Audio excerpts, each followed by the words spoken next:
So recently I was watching a video of someone making Nigerian jollof rice. And at one point in the video they got to mixing in the rice with the tomato paste. And I looked at it and I thought, that looks familiar.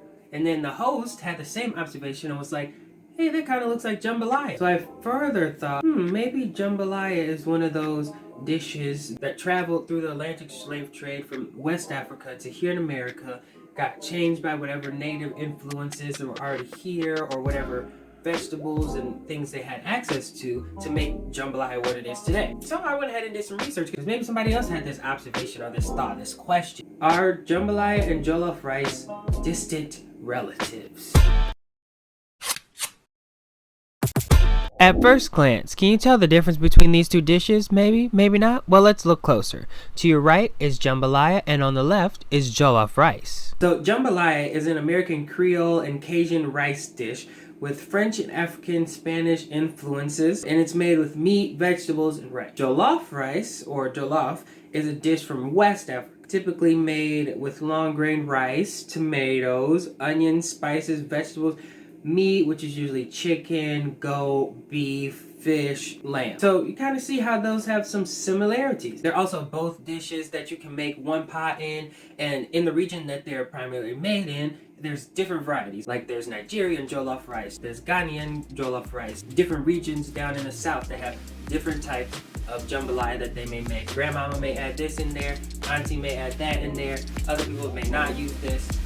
As I was looking, I found an article from Civil Eats, and the author was Kayla Stewart. She talked about in the beginning of the article that she grew up eating jambalaya because her mother and her family are from Louisiana, and then ended up studying abroad in Ghana, and she tried jollof rice and had that memory of back when she was a child eating jambalaya at home. Though it had different flavors, it was still that similar type of dish. So some of the discoveries were that jambalaya was first seen in an agricultural magazine where a man wrote a recipe. He kind of confused it with a dish that was supposed to have black-eyed peas in it, and he also didn't use tomatoes. He was a white man, but that's besides the point. Now, after emancipation, when black people started writing cookbooks, there was a dish written in a cookbook called Jambalaya, and that can be seen as one of the earliest documented recipes for something like a jambalaya. Now you can see it associated more with the andouille sausage, shrimp, you have tomatoes in there, bell pepper, onion, celery, and of course rice. Now looking at jollof rice, one of the earliest documented variations, something that could resemble jollof rice, was a recipe invented by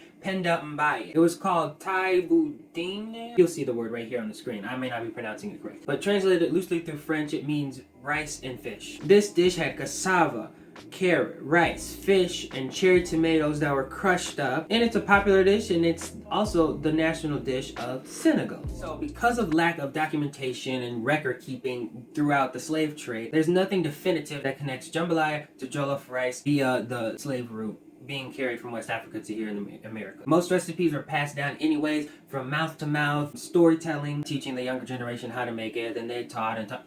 During the early part of the slave trade, there weren't many slaves that came from Senegal or Ghana. It was mostly from Angola. So, see, then there you have another kind of lost connection between jambalaya and jollof rice. Now, trying to see through ingredients, it was trying to make the connection to see if some of the ingredients, vegetables, came from West Africa over to the Americas. Like, there was rice that came over from the African wetlands and was started to be grown here in America, but then the tomatoes that you may think as the basis of the dish are indigenous to Central America. In conclusion, there's nothing really that's definite that can connect jollof rice and jambalaya besides that they happen to have similar ingredients. They also could have just been dishes that were popularized along the same time using some of the same techniques that were passed down, but there's nothing that certainly connects those two dishes being influences of each other. Something that I really liked from the article was a quote towards the end of the article. It says, I think part of the need to know how jollof and jambalaya are linked is because we want to make these very strong connections to our heritage. We want strong connections to Africa in particular, and African Americans want to be known as producers of things because so much of our history has been wiped away. And as we see the similarities between the two dishes, Stewart wrote, despite the series of tragedies that could have easily destroyed the centuries of culture and the inherent knowledge and skills that come with it, the cuisines across West Africa and throughout Black America have persevered. Since I've never had jollof rice, I'm gonna need you to tell me who has the best jollof rice so I can go to the right people. But I'm willing to try a bunch of different versions to see for myself. That's it for today. Thanks for tuning in and chopping it up.